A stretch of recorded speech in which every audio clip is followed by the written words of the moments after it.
For more than 3 decades, one man stood at the peak of Iran's political and religious hierarchy, Ali Khamenei, a figure who was neither merely a president nor just a cleric, but the ultimate authority above all branches of the state, shaping war policy, approving elections, commanding the armed forces, and defining the ideological direction of the Islamic Republic.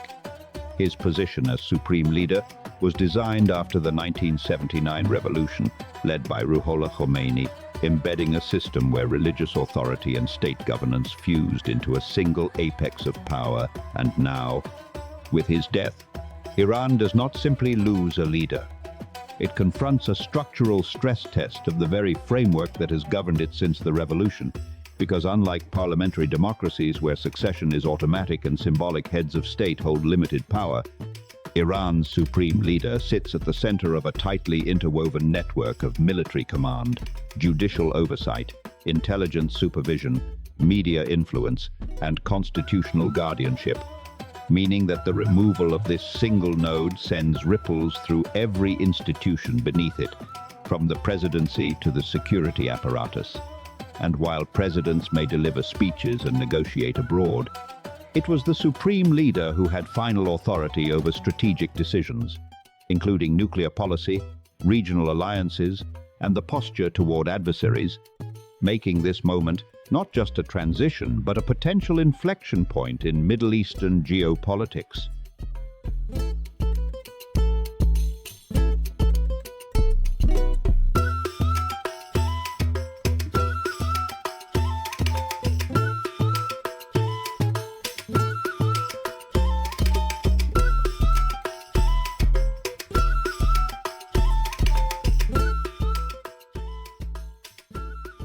According to Iran's constitution, the immediate aftermath of a supreme leader's death does not produce chaos on paper, but triggers a predefined mechanism intended to preserve continuity. A temporary leadership council composed of the sitting president, the head of the judiciary, and a cleric from the Guardian Council assumes interim authority, maintaining daily governance while the formal succession process begins. This structure is meant to project stability and prevent a vacuum, signaling internally and externally that the system anticipated this moment. Yet beneath the procedural calm lies a deeper question. How cohesive are the factions within the regime? And how aligned are their interests? Because while the Constitution outlines roles and responsibilities, it cannot eliminate competition among power centers that have long operated within the Islamic Republic, and the real decision ultimately rests with the Assembly of Experts, an 88-member clerical body elected by the public but vetted by the Guardian Council, itself deeply influenced by the supreme leader's previous appointments, creating a circular architecture in which the system effectively chooses from within its own ideological boundaries, ensuring that any successor is unlikely to deviate radically from the foundational principles of the Islamic Republic. Yet the absence of a dominant figure like Khamenei inevitably opens space for negotiation, bargaining, and potentially subtle power struggles behind closed doors.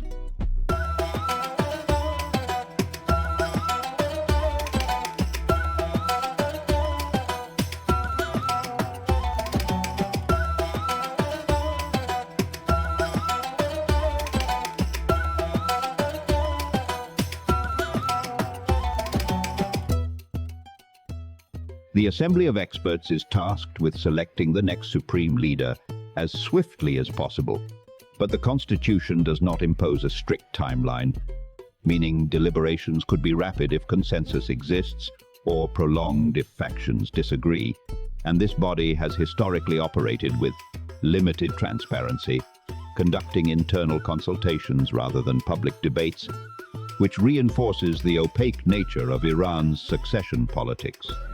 Potential outcomes range from the appointment of a single senior cleric who embodies continuity to the unprecedented selection of a leadership council in place of one supreme authority, a model occasionally discussed by analysts as a way to distribute power and reduce the risk associated with concentrating authority in one individual.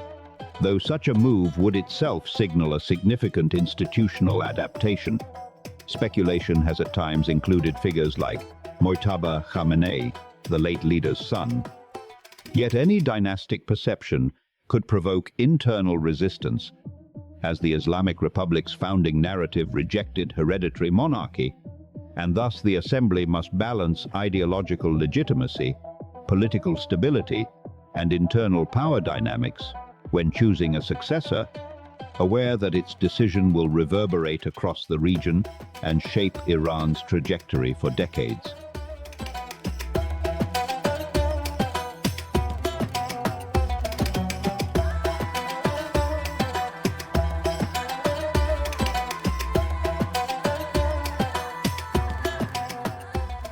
Beyond the formal institutions, however, lies one of the most decisive actors in this transition.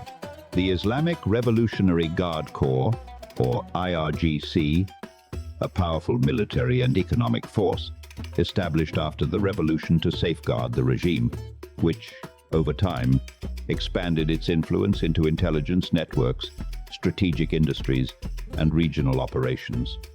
While the IRGC does not constitutionally appoint the supreme leader, its support or opposition can heavily influence the atmosphere in which the Assembly of Experts deliberates, as it commands elite forces and maintains substantial leverage within the state's security architecture.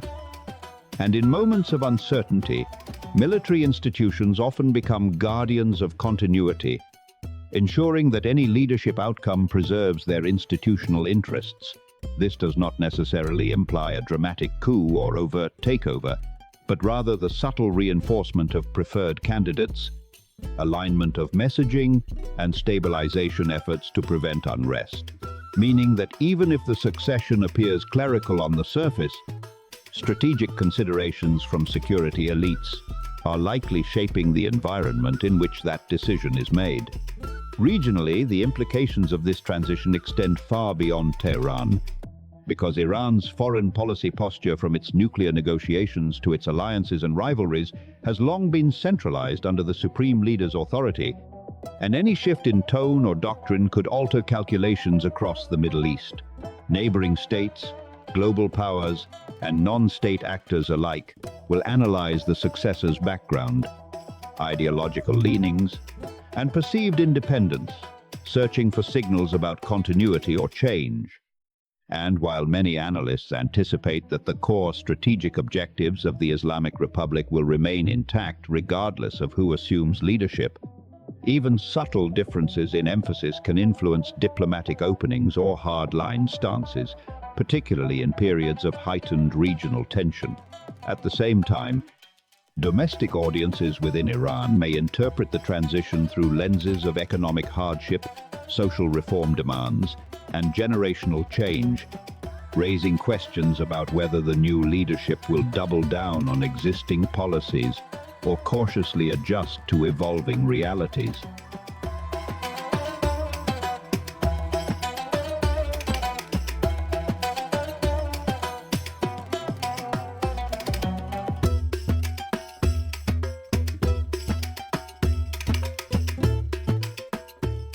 Several scenarios therefore emerge. A smooth constitutional transition in which a consensus candidate is swiftly appointed and the system demonstrates resilience. A prolonged deliberation that exposes factional divides, but ultimately results in compromise. A gradual strengthening of security institutions' influence behind the scenes, or, less likely but still conceivable, structural adjustments such as collective leadership or incremental reform. History suggests that entrenched systems often prioritize survival over transformation, and the Islamic Republic was architected precisely to endure leadership changes without collapsing. Yet no institutional design can fully eliminate uncertainty when a long-standing central figure departs. And even carefully planned transitions carry elements of unpredictability, particularly when geopolitical pressures and domestic expectations converge at the same moment. Ultimately, the death of a supreme leader does not automatically herald revolution, nor does it guarantee seamless continuity. It represents a moment when ideology, institutional design, personal networks and strategic calculations intersect in a closed-door process that few outsiders will directly witness. And while public ceremonies and official statements project unity, the true test unfolds in private consultations, guarded meetings, and negotiated alignments among clerics, commanders, and political elites, each aware that the choice made now will define not only the next chapter of Iran's governance, but also the regional balance of power.